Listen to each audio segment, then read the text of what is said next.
Ang amoy ng basang lupa at lumang mantika ay kumapit sa hangin, isang palaging kasama sa kanilang maliit na nakasandal na barong-barong. Ang bubong, isang tagpi-tagping kalawangin na yero at punit-punit na trapal, ay nakalaylay ng mapanganib sa bigat ng hamog ng umaga. Sa loob, ang isang silid ay naglalaman ng kanilang buong mundo. Isang payat na kawayan na kama, isang lumang kahoy na mesa, at isang maliit na maruming lutuan. Bernadette, gising na anak. Isang tinig ang lumabas sa bibig ni Aling Susan, bahagyang paos. Ang kanyang kamay ay magaspang sa paulit-ulit na paglalaba, ay dahan-dahang gumapang sa buhok ng dalaga. Kailangan nating magsimula. Mahaba na naman ang pila sa poso. Isang ungol ang isinagot ni Bernadette, ang kanyang katawan ay bumaluktot sa manipis na banig. Ina, 5 minuto pa. 5 minuto na lang din na natitira sa araw, anak. Hindi tayo pwedeng magpabaya. Ang mga mata ni Aling Susan ay tumingin sa butas-butas na bubong kung saan sumisilip ang maagang sinag ng araw. Kailangan nating kumilos. Bawat patak ng pawis, katumbas ng bawat butil ng bigas sa hapag. Bumangon si Bernadette, ang kanyang mahabang buhok ay gusot-gusot. Ngunit sa kabila ng pagkakagulo, ang kanyang muka ay nanatiling sariwa. Ang kanyang mga mata ay nagniningning sa kabila ng pagod. Isang ngiti ang sumilay sa kanyang labi. Opo, ina. Babangon na po. Ano po ang almusal natin? Toyo at kanin lang. Ang barya na nakuha ko kahapon sapat lang para dito. Mamaya sa labada, baka may magbigay ng tira-tira. Ang tinig ni Aling Susan ay puno ng pagod, ngunit may pag-asa sa bawat salita. Pagkatapos natin kumain, magsimula na tayo sa pagkuha ng tubig. Maraming labada ang naghihintay. Ina, hindi po ba kayo napapagod? Tanong ni Bernadette habang inihahanda ang kanilang simpleng pagkain. Araw-araw, pareho lang ang ating ginagawa. Pakiramdam ko hindi po tayo umaabante. Anak, ang pagod ay bahagi lang ng buhay ng mahihirap, sagot ni Aling Susan habang inihahanda ang batya at sabon. Pero hindi ibig sabihin na mananatili tayong ganito. Kailangan lang natin ng magtiyaga. Ikaw, may pangarap ka, di ba? Ang makapagtapos ng pag-aaral. Tumango si Bernadette, ang kanyang mga mata ay lumayo. Tila nakikita ang isang malayong pangarap. Opo, gusto ko pong maging isang guro, ina. Para hindi na po kayo maglalaba. Para may maayos tayong bahay. At may sapat na pagkain sa pangaraw-araw. At matutupad mo yan, anak. Kahit anong mangyari, pag-aaralin kita. Ito ang tanging kayamanan na maibibigay ko sa'yo. Habang naglalakad sila patungo sa poso, ang sikat ng araw ay unti-unting lumalakas. Ang kanilang mga paa ay lumulubog sa alikabok ng kalsada. Ang mga bahay sa kanilang paligid ay pawangyari sa pinagtagpi-tagping kahoy at lata. Ang mga bata ay nagtatakbuhan sa labas. Ang mga damit ay marumi. Ang mga tiyan ay umuungol sa gutom. Tingnan mo, ina. Ang ganda ng bahay nila. May hardin, may kotse. Sana balang araw, magkaroon din tayo ng ganyan. Isang mapait na ngiti ang sumilay sa labi ni Aling Susan. Balang araw, anak. Pero sa ngayon, kailangan natin magtrabaho.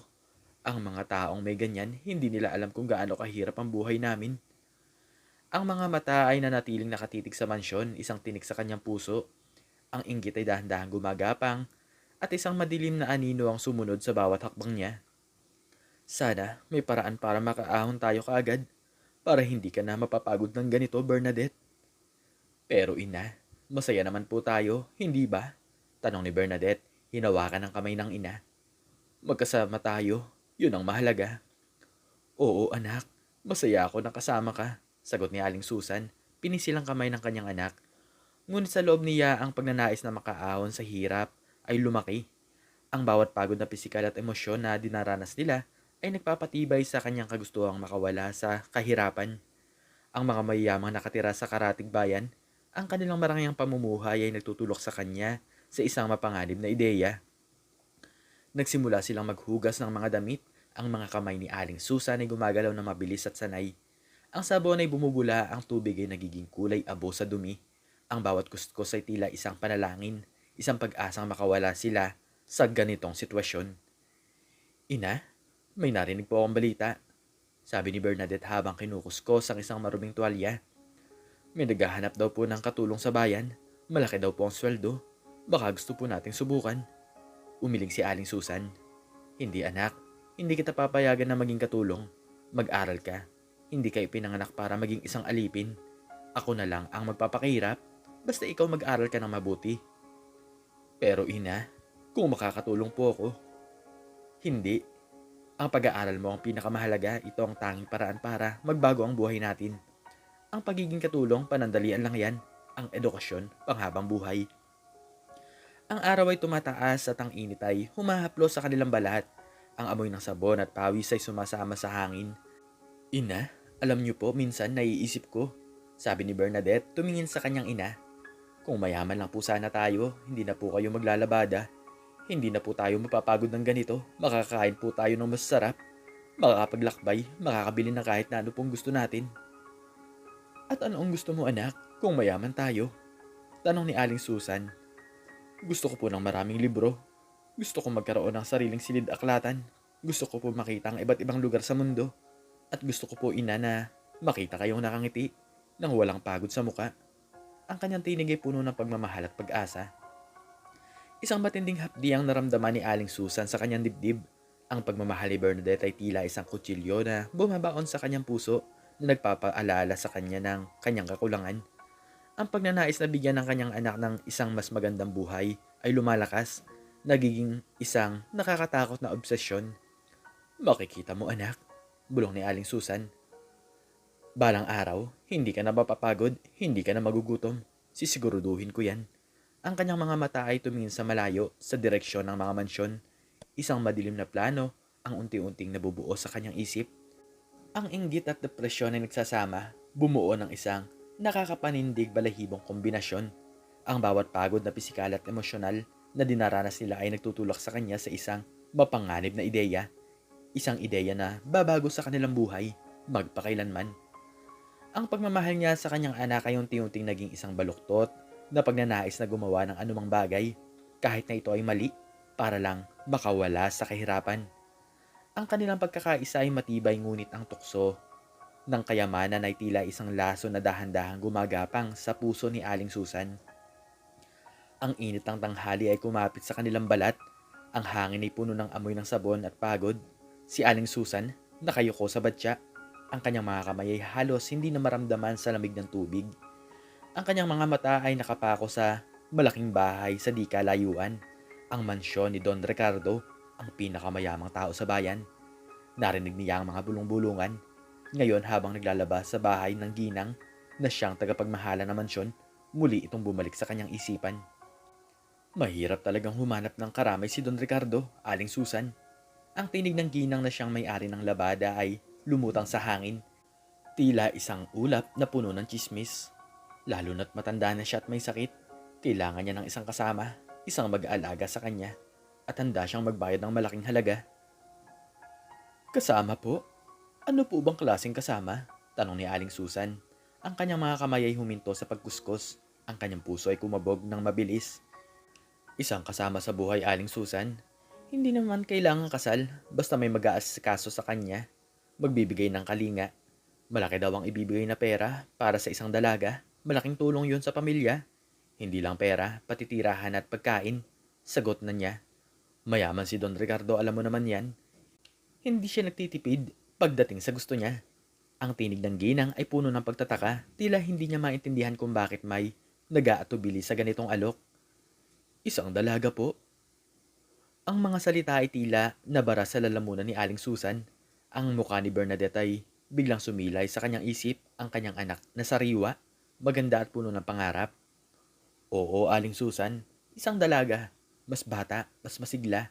Alam mo na para may gana pa ang matanda sa buhay. Tumawa ang ginang, isang tawa na tila walang pakialam sa bigat ng sitwasyon. Pero syempre, mahirap humanap ng ganon. Sino ba naman ang gusto makasama ang isang matandang mayaman? Maliban kung desperado ka na talaga. Hindi na sumagot si Aling Susan. Ang mga salita ng ginang ay tila pako na bumabaon sa kanyang isip. Malaking halaga, tirahan, pagkain. Ang mga pangarap ni Bernadette, ang kanyang pagod, ang kanilang kahirapan. Ang lahat ay tila nagsasama-sama at bumubuo ng isang nakakapanindig balahibong ideya. Pilit niyang isinantabi ang kaisipang yun. Hindi, hindi niya magagawa yun. Ngunit kinabukasan ng ideya ay muling bumalik at sa mga sumunod na araw, lalo itong lumakas. Ina, masakit po ang ulo ko. Bulong ni Bernadette, ang kanyang mukha ay namumutla. Hindi ko po ata kayang maglaba ngayon. Ano? May lagnat ka, anak? Tumakbo si Aling Susan patungo sa anak, hinawakan ang noo nito. Mainit. Diyos ko, mainit ka. Kailangan natin ng gamot. Wala po tayong pera, Nay. Isang hikbi ang kumawala kay Bernadette. Wala na po tayong natira mula sa labada kahapon. May paraan, anak, may paraan. Bulong ni Aling Susan, ang kanyang puso ay kumirot sa sakit. Ang kawalan ng pera para sa gamot ng anak ay tila isang balde ng malamig na tubig na nagbabalik sa kanya sa realidad. Ang ideya tungkol kay Don Ricardo ay tila isang bulong ng demonyo. Mas malakas ngayon kaysa kailanman. Kinabukasan, bumuhos ang malakas na ulan. Ang kanilang barong-barong ay umalog, ang bubong ay tumutulo, at mga dingding ay halos gumuho. Ina, ang bahay natin. Sigaw ni Bernadette, ang kanyang puso ay puno ng takot.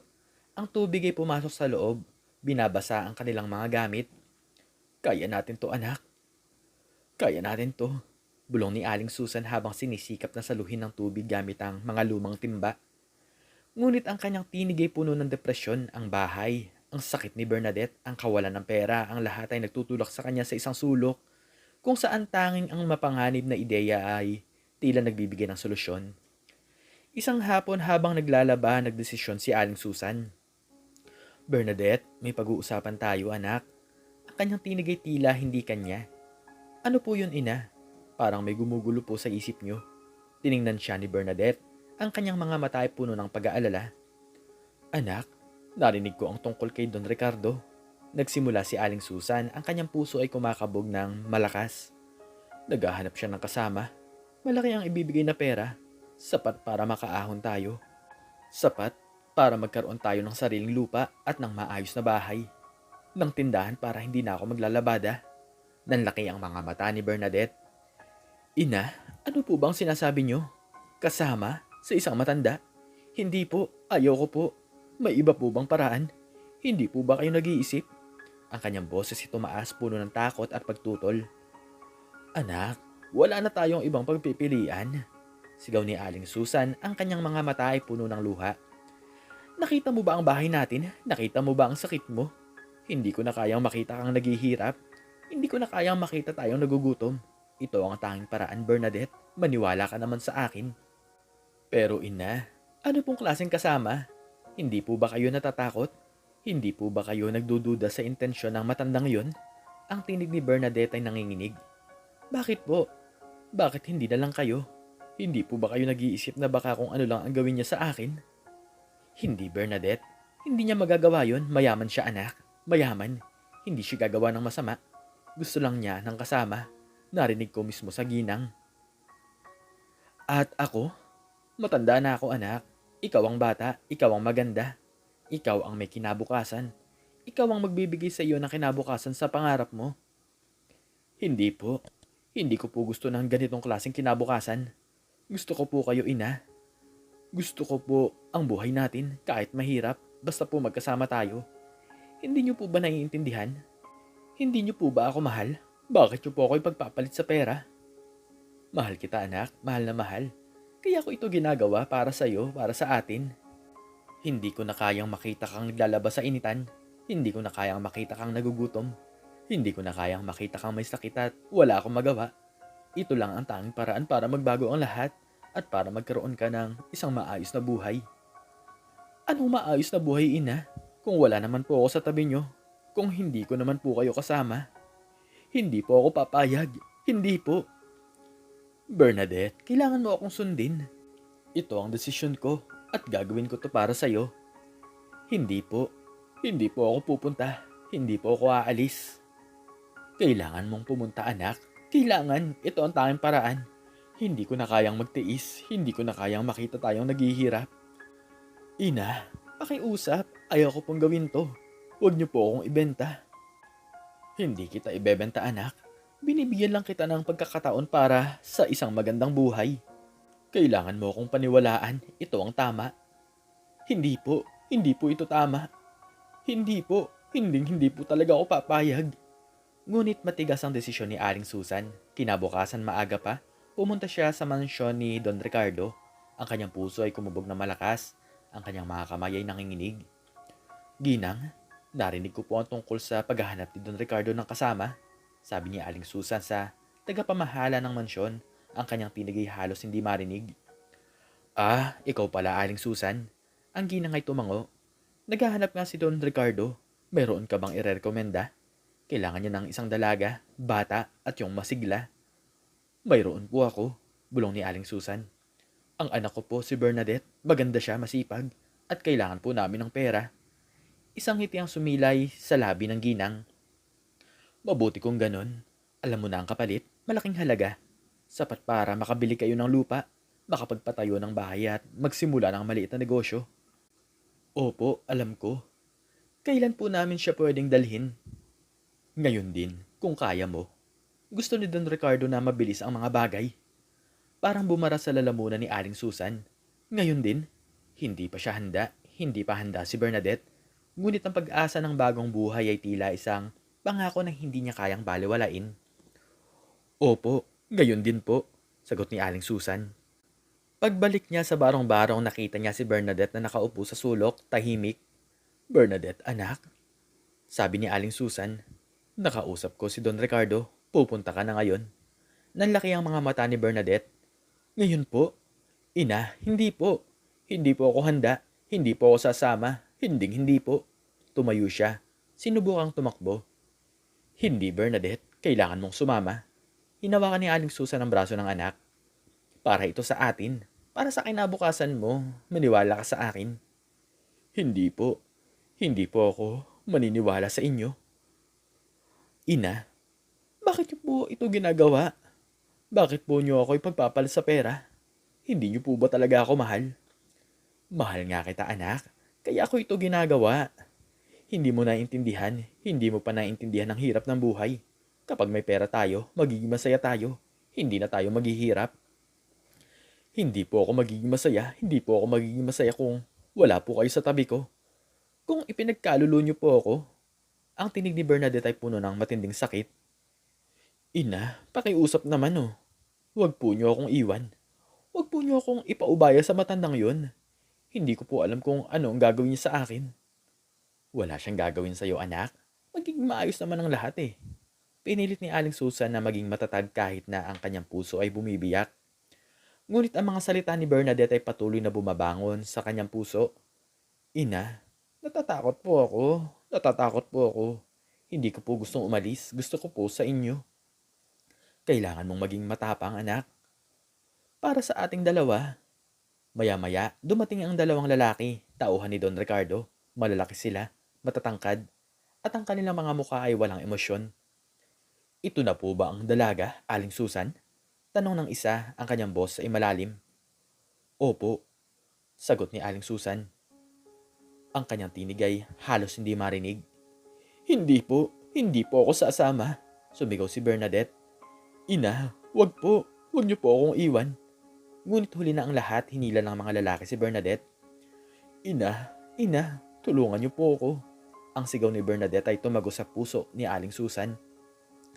Isang matalim na saksak, ang kanyang mga mata ay puno ng luha. Ang kanyang mukha ay puno ng takot at pagmamakaawa.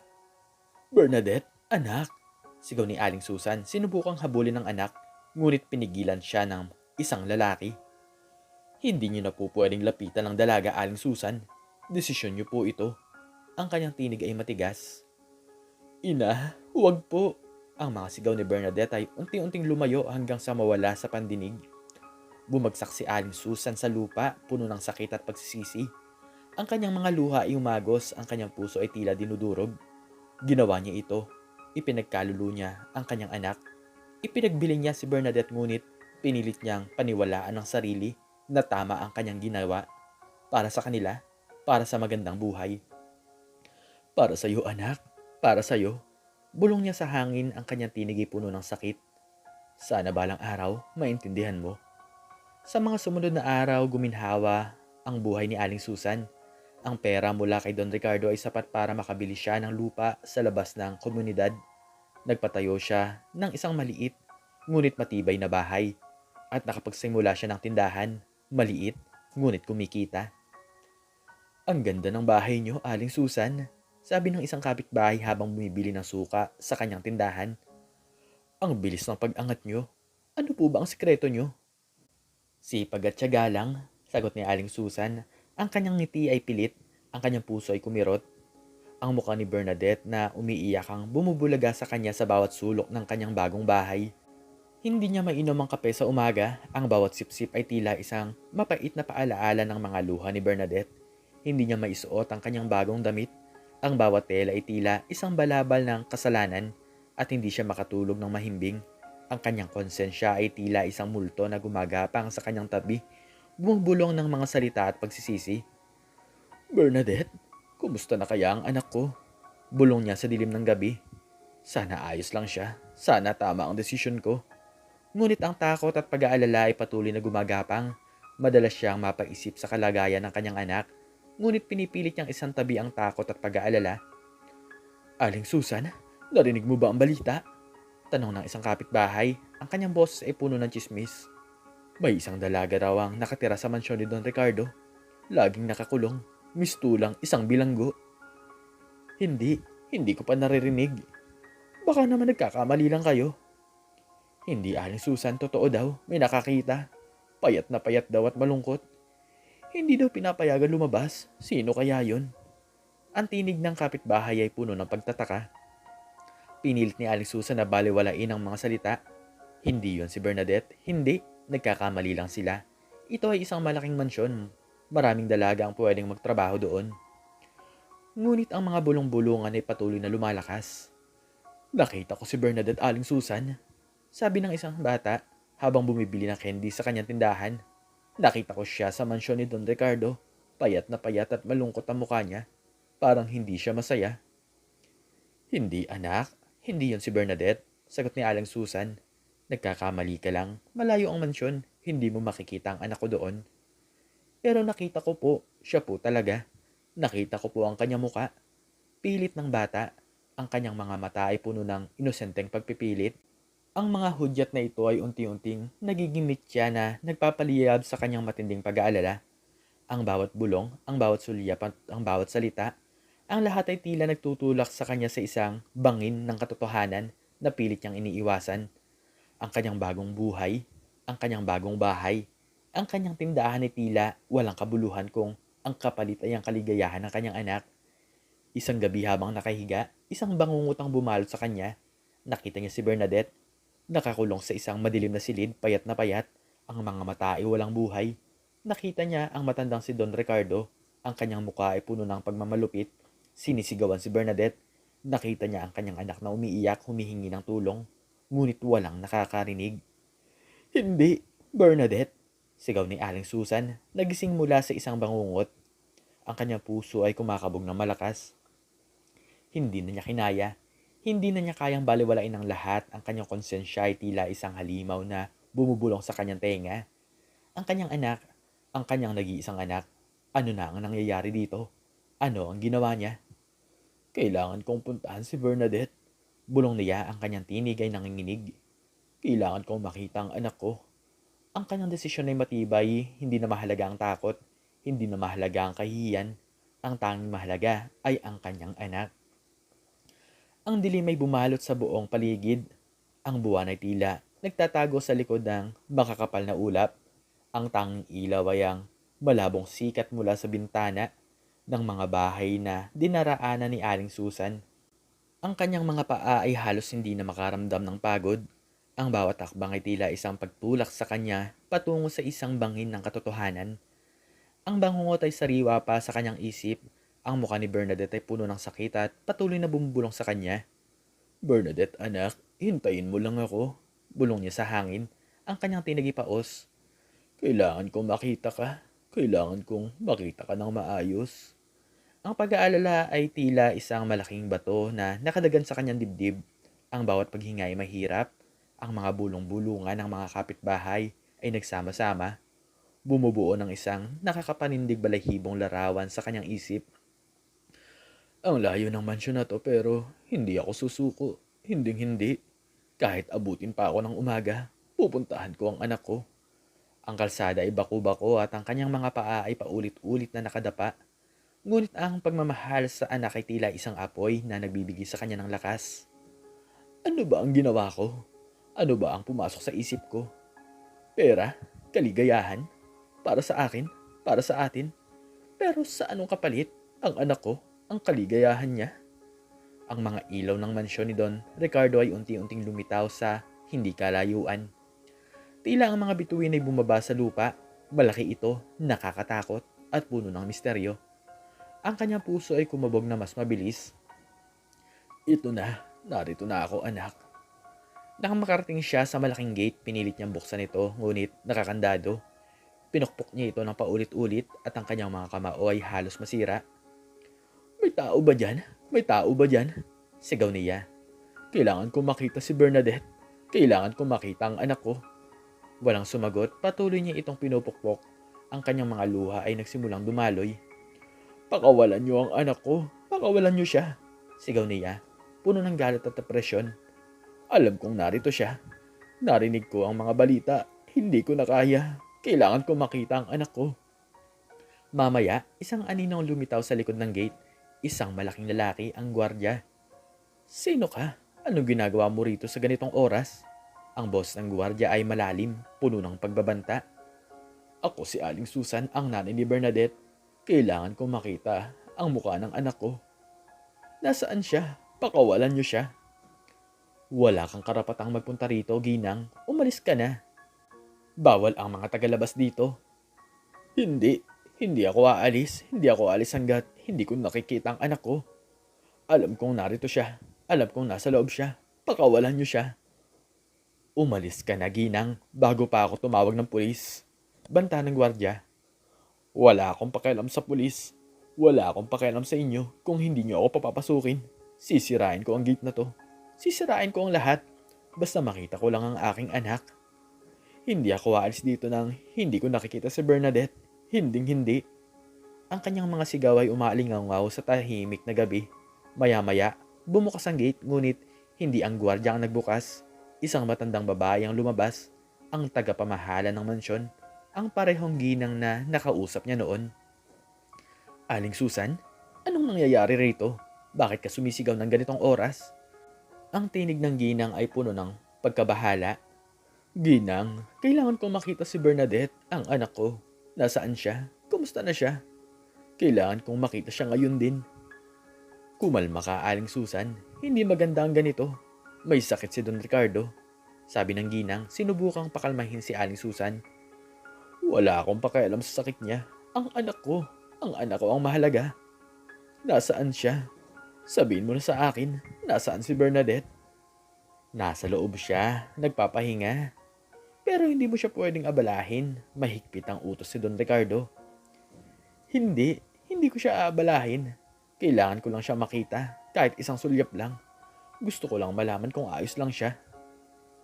Ginang, pakiusap. Alam kong may puso ka. Tulungan mo ko. Gusto ko lang makita ang anak ko. Tiningnan siya ng Ginang, ang kanyang mukha ay puno ng pag-aatubili. Sige, pero sandali lang. At huwag kang gagawa ng ingay. Ayaw ni Don Ricardo ng gulo. Opo, hindi ako gagawa ng ingay. Salamat po. Maraming salamat po. Bulong ni Aling Susan, ang kanyang tinig ay puno ng pasasalamat. Pumasok sila sa loob ng mansyon. Ang malalaking pintuan ay sumara sa kanilang likuran. Ang loob ay malaki, marangya, ngunit tila isang malamig at walang buhay. Ang bawat hakbang ni Aling Susan ay tila isang paglalakad sa isang libingan. Nasaan siya, Ginang? Nasaan si Bernadette? Bulong ni Aling Susan. Dito, sa kusina, pinagluluto niya si Don Ricardo. Sagot ng Ginang, ang kanyang tinig ay bahagyang nanginginig. Nang makarating sila sa kusina, isang tanawin ang bumungad kay Aling Susan na bumiyak sa kanyang puso.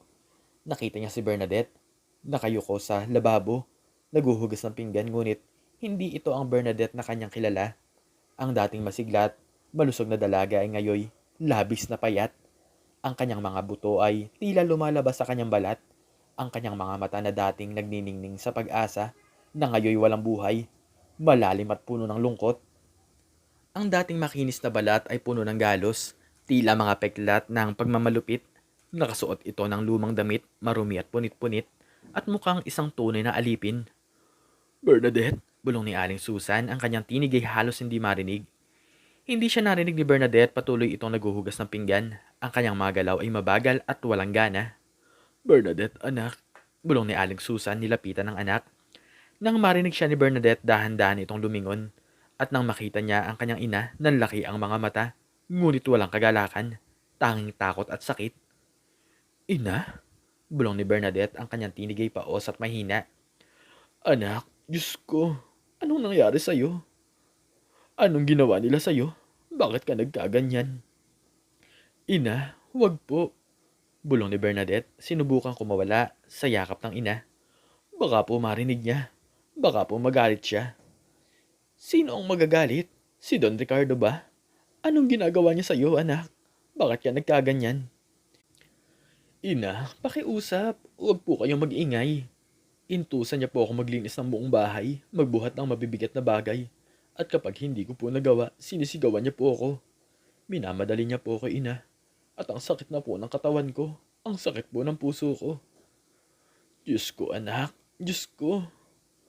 Bakit? Bakit niya ito ginagawa sa'yo? Biglang bumukas ang pintuan ng kusina. Si Don Ricardo, matanda, maputla, at ang kanyang mga mata ay puno ng galit. Anong ingay yan? Sino ang nag-iingay sa kusina? Ang tinig ni Don Ricardo ay matalas, puno ng otoridad. Bernadette, bakit hindi ka pa tapos sa paglilinis? Gusto mo bang paluin kita? Nang makita ni Don Ricardo si Aling Susan, nanlaki ang kanyang mga mata. Ikaw? Anong ginagawa mo rito? Paano ka nakapasok? Aling Susan, umalis ka na. Pabulong ng ginang, ang kanyang mukha ay puno ng takot. Hindi ako aalis. Hindi ako aalis hanggat hindi ko nakukuha ang anak ko. Ikaw, hayop ka. Anong ginawa mo sa anak ko? Bakit mo siya ginaganyan? Wala kang karapatang magsalita sa akin ng ganyan, babae. Sigaw ni Don Ricardo. Binayaran kita para sa kanya. Siya ay akin. Hindi siya sa'yo. Siya ay anak ko. Sumisigaw si Aling Susan. Ipinagkatiwala ko siya sa'yo. Akala ko aalagaan mo siya. Akala ko bibigyan mo siya ng magandang buhay. Pero ito ba ang magandang buhay na sinasabi mo? Tingnan mo nga siya. Tingnan mo ang ginawa mo sa anak ko. Payat na payat. Puno ng galos. Walang buhay ang mga mata. Ito ba ang anak ko na masigla at puno ng pangarap? Siya ay tamad. Hindi siya sumusunod sa akin. Kailangan ko siyang turuan ng leksyon. Sigaw ni Don Ricardo, sinubukan lapitan si Bernadette. Ngunit humarang si Aling Susan. Huwag mong hawakan ang anak ko. Isa kang demonyo, isa kang halimaw. Ibalik mo sa akin ang anak ko. Ibalik mo siya.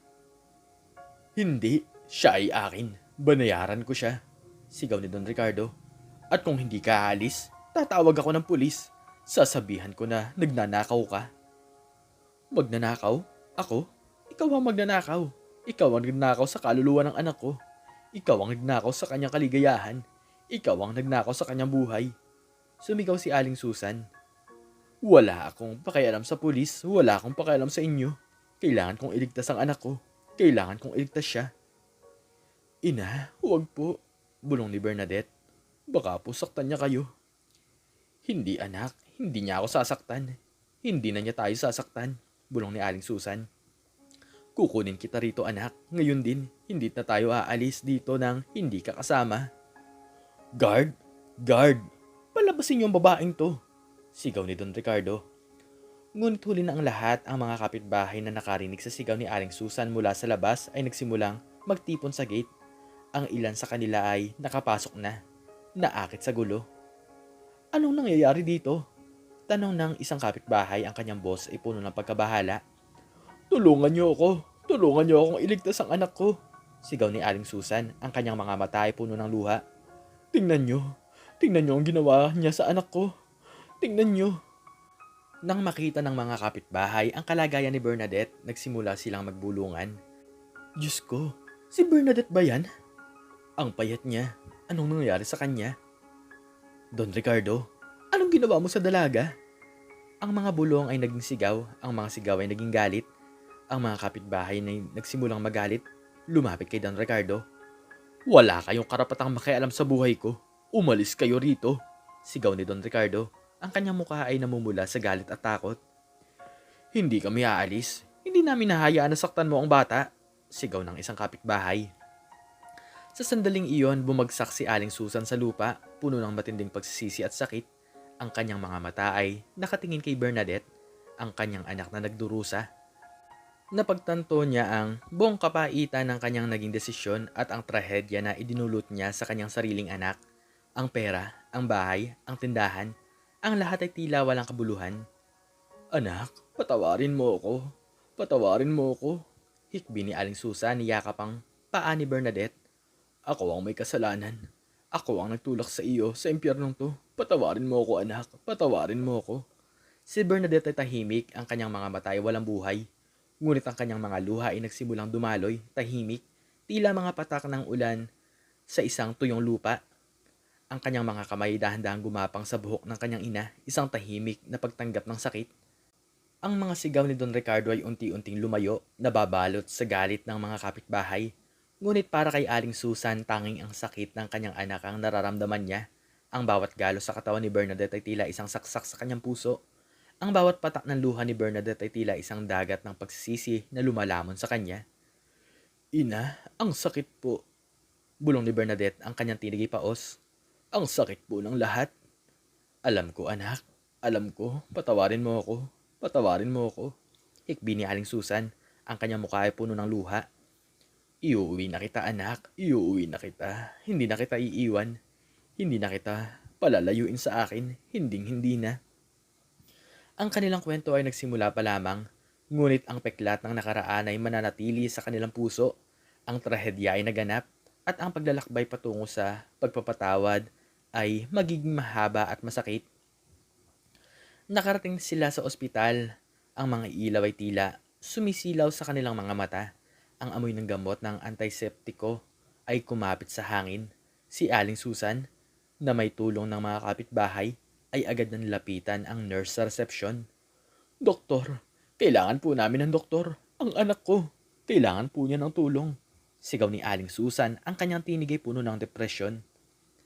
Kalma lang po, Ginang. Anong nangyari sa kanya? Tanong ng nurse. Ang muka ay puno ng pagkabahala. Pinahirapan po siya. Pinahirapan po siya ng isang matanda. Tingnan niyo po ang kalagayan niya. Sagot ni Aling Susan, itinuro si Bernadette. Payat na po siya. At may mga galos po sa katawan. At ang mga mata niya po walang buhay. Agad na inasikaso ng nurse si Bernadette. Dinala siya sa emergency room at maya-maya isang doktor ang lumabas. Ginang, ako po si Dr. Ramos. Kakausapin ko po kayo tungkol sa kalagayan ng inyong anak. Sabi ng doktor, ang kanyang mukha ay puno ng pagkabahala. Kumusta na po siya? Ayos lang po ba siya? Tanong ni Aling Susan. Sa pisikal na aspeto, Ginang, malnutrisyon ang pangunahing problema. Labi siyang payat at may senyales ng malubhang kakulangan sa nutrisyon. May mga pasarin siya at galo sa iba't ibang bahagi ng katawan na nagpapahiwatig ng pisikal na pang-aabuso. Kailangan niya ng agarang intravenous fluids at sapat na pagkain para maibalik ang kanyang lakas. Pero Ginang, may mas malalim tayong problema. Ano po yun? Tanong ni Aling Susan, na kanyang puso ay kumikirot. Ang inyong anak, Ginang, ay nagpapakita ng matinding psychological trauma. Tahimik siya, malayo ang tingin na tila walang reaksyon sa kanyang kapaligiran. Hindi siya sumasagot sa mga tanong namin at tila takot siya sa lahat. Ito ay senyales ng matinding emotional at mental distress. Paliwanag ng doktor, ang kanyang mukha ay puno ng pakikiramay. Ang kanyang kaluluwa ay labis na nasugatan. Ang kanyang psychological health, Ginang. Hindi lang physical na pagpapagaling ang kailangan niya, kundi pati na rin ang pagpapagaling ng kanyang isip at damdamin. Bumagsak si Aling Susan sa upuan, ang kanyang mga kamay ay sinakop ang kanyang buong muka. Ang kanyang mga luha ay umagos. Diyos ko, Diyos ko, ako may kasalanan, doktor. Ako ang nagtulak sa kanya sa pangyayaring yan. Ako ang nagbenta sa kanya. Pera ang naging dahilan, ang aking kasakiman, ang aking pagnanais na makaahon sa hirap. Ito ang kapalit, ang pagdurusa ng anak ko.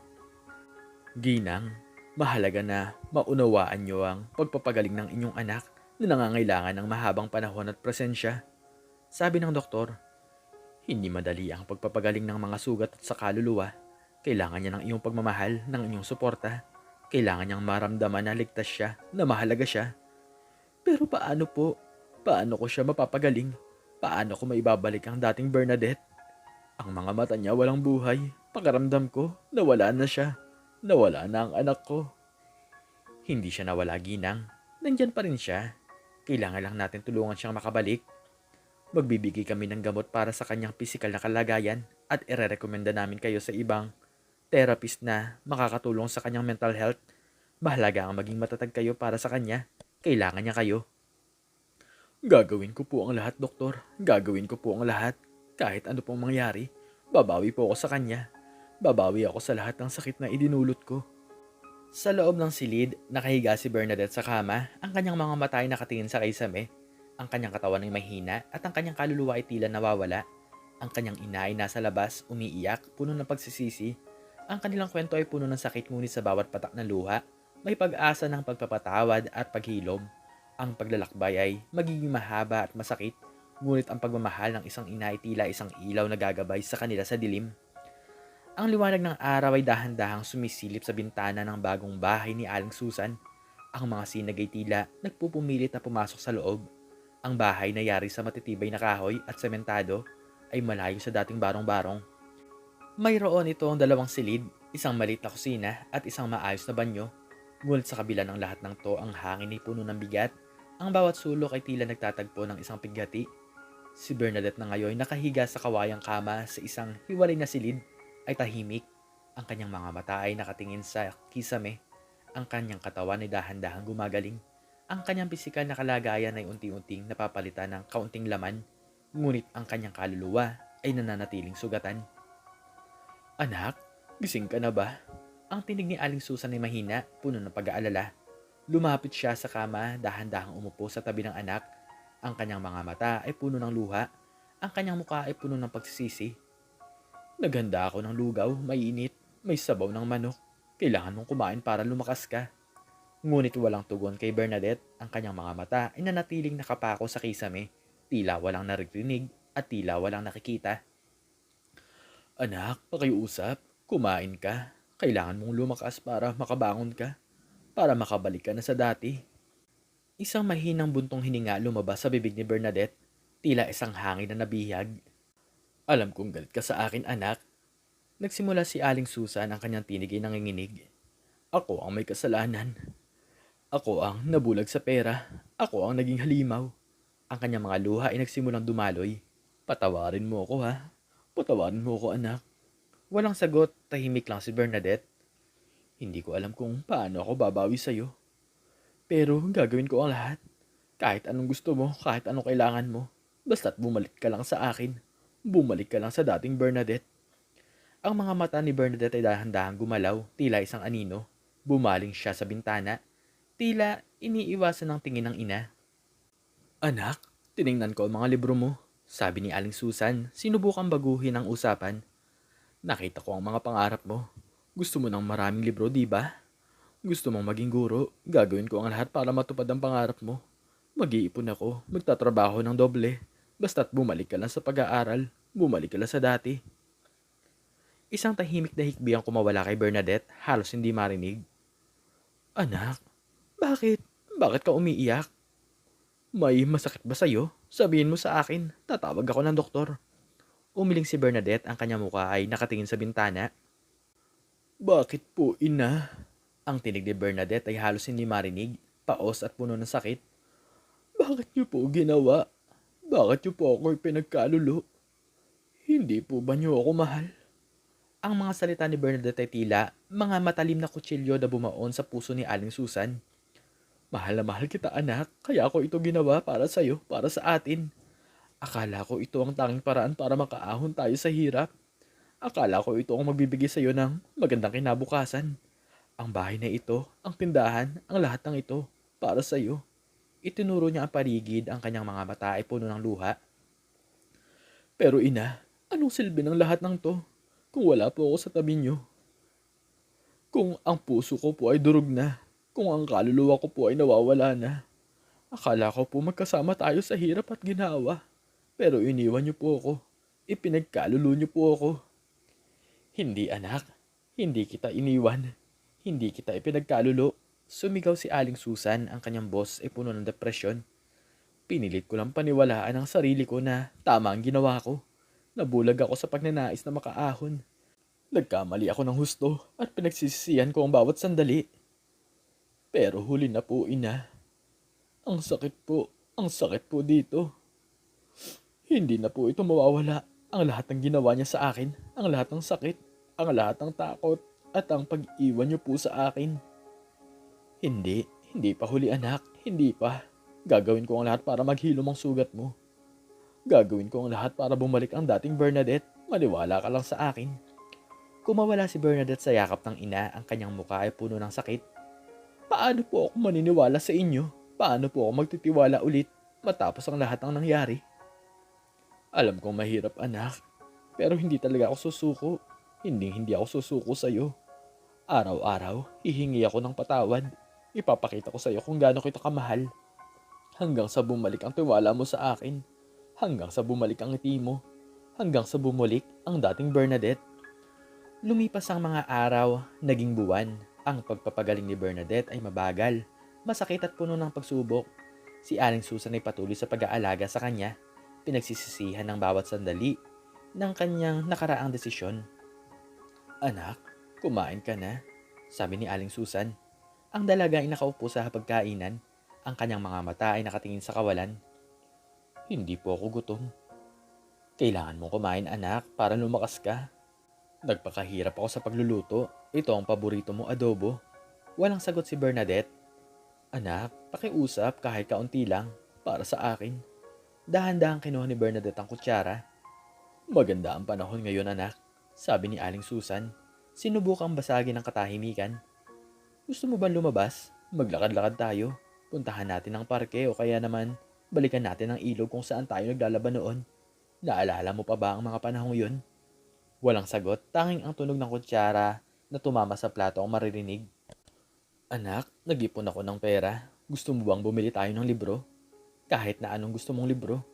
Kung anong kailangan mo para sa pag-aaral mo, basta bumalik ka lang sa pag-aaral. Yun ang pangarap mo, di ba? Anak naman kasi, bakit hindi ka nagsasalita sa akin? Hindi mo ba ako mapapatawad? Hindi mo ba ako kayang tingnan ng walang galit sa iyong mga mata?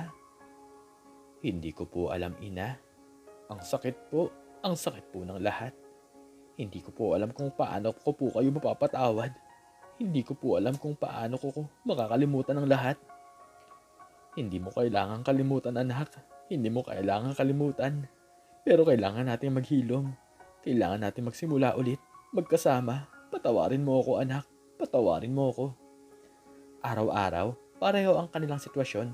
Si Aling Susan ay patuloy na humihingi ng tawad, patuloy sa pag-aalaga, patuloy na nagbibigay ng pagmamahal. Si Bernadette naman ay patuloy sa pagtahimik, patuloy na nagdurusa sa kanyang sariling mundo. Ina, ang init po. Bulong ni Bernadette isang hapon habang nakahiga sa kama. Gusto mo bang buksan ko ang bintana? Gusto mo bang palitan ko ang kumot? Tanong ni Aling Susan agad na lumapit. Hindi po. Gusto ko pong yakapin niyo ako. Bulong ni Bernadette. Nagulat si Aling Susan, ito ang kauna-unahang pagkakataon na humingi ng yakap si Bernadette mula nang mangyari ang trahedya. Agad niyang niyakap ang anak ng mahigpit, ang kanyang mga luha ay umagos. Anak, mahal na mahal kita, hikbi ni Aling Susan. Ngunit tahimik lamang si Bernadette, ang kanyang mga kamay ay dahan-dahan gumapang sa likuran ng kanyang ina, isang mainit na yakap. Ang katahimikan ay nanatili ngunit sa kauna-unahang pagkakataon, ang katahimikan ay tila hindi na puno ng galit at sakit, mayroon ng pag-asa. Isang maliit na pag-asa na ang sugat ay dahan-dahang maghihilom. Walang araw na hindi humihingi ng tawad si Aling Susan, ngunit nanatiling sarado ang puso ni Bernadette. Hanggang sa sandaling ito, ang maliit na yakap na yon ay tila isang mitya, isang simula ng pagbabago. Ina, mahal na mahal ko po kayo. Bulong ni Bernadette, ang kanyang tinigay paos ngunit puno ng pagmamahal. Kahit ano pong nangyari, mahal na mahal ko po kayo. Mahal na mahal din kita anak, mahal na mahal kita. Hikbi ni Aling Susan. Mas mahal pa kita kaysa sa buhay ko. Mas mahal pa kita kaysa sa lahat ng kayamanan sa mundo. Ngayon ko lang naiintindihan, ngayon ko lang naramdaman, ang tunay na kamayamanan ay hindi nasusukot sa material na bagay, kundi sa pagmamahal at kaligayahan ng pamilya. Sa iyo anak, ikaw ang tunay kong kayamanan. Patuloy silang nagyakapan, ang kanilang mga katawan ay magkadikit. Bumalik ang pagtitiwala at pagmamahal, ang katahimikan ay bumalik sa silid ngunit hindi na ito ang dating katahimikan. Ito ay isang katahimikan na puno ng paghilom, pag-unawa at pagpapatawad. Anak, gusto mo bang balikan ng pag-aaral? Tanong ni Aling Susan. Dahan-dahang tumango si Bernadette, ang kanyang mga mata ay nanunubig. Ngunit mayroong ngiti sa kanyang labi. Opo, gusto ko po. Gusto ko po maging isang guro at gusto ko po ina na makita kayong nakangiti. Magkasama na po tayo. Babangon po tayo. Magkasama anak, magkasama, bulong ni Aling Susan. Ang kanilang kwento ay naging paalala na ang pinakamahalagang bagay sa buhay ay hindi nabibili ng pera. Ang pagmamahal, pagpapatawad at pagkakaisa ng pamilya ang tunay na kayamanan. Bagamat mananatili ang peklat na nakaraan sa kanilang puso, nagsimula silang maghilom at bumuo ng panibagong buhay na puno ng pagmamahal, pag-unawa at pagmamahal sa isa't isa. Ang dilim ay lumipas at ang sikat ng araw ay muling sumilip sa kanilang buhay, dala ang pag-asa ng isang bagong simula. Ikaw, anong natutunan mo sa istoryang ito? Makikicomment naman sa baba kung ano ang iyong natutunan. At hanggang dito na lamang po nagtatapos ang aking istorya at sana po ay nagustuhan nyo to. Please like, share, and subscribe. And click the notification bell para palagi po kayong updated sa mga bago ko pong istorya. Muli ay maraming salamat po at God bless us all.